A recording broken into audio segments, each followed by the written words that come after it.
একের পর এক বাতিল হচ্ছে ফ্লাইট। এয়ারপোর্টে এসে চরম বিপাকে সাধারণ যাত্রীরা।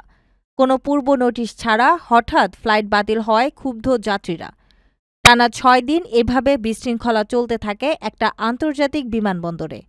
অবশেষে যাত্রীদের ৬১০ কোটি রুপি ফেরত দিয়েছে ভারতের ইন্ডিগো এয়ারলাইন্স।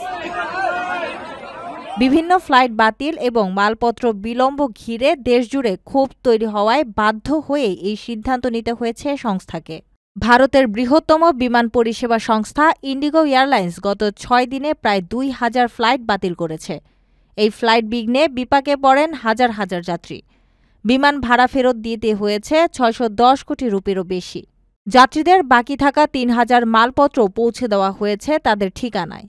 গতকাল রোববার সন্ধ্যায় ভারতের বেসামরিক বিমান পরিবহন মন্ত্রণালয় এই তথ্য জানিয়েছে এক সরকারি বিবৃতিতে। রবিবার ৭ ডিসেম্বর মাত্র একদিনেই বাতিল হয় ৬৫০টি ফ্লাইট। তবে ১,৬৫০টি ফ্লাইট পরিচালিত হয়েছে নির্ধারিত সূচি অনুযায়ী। সাধারণত ইন্ডিগো প্রতিদিন পরিচালনা করে ২,৩০০টি ফ্লাইট।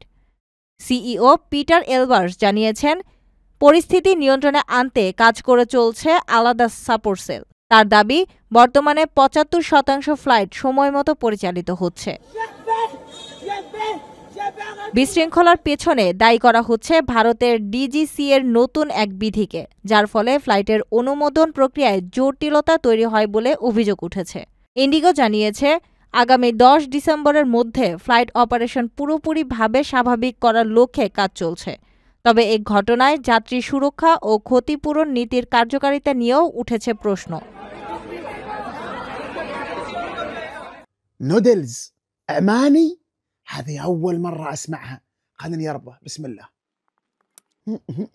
تعرفوا إيش هذا؟ هذا النودلز اختراع عماني اسمه أميرة.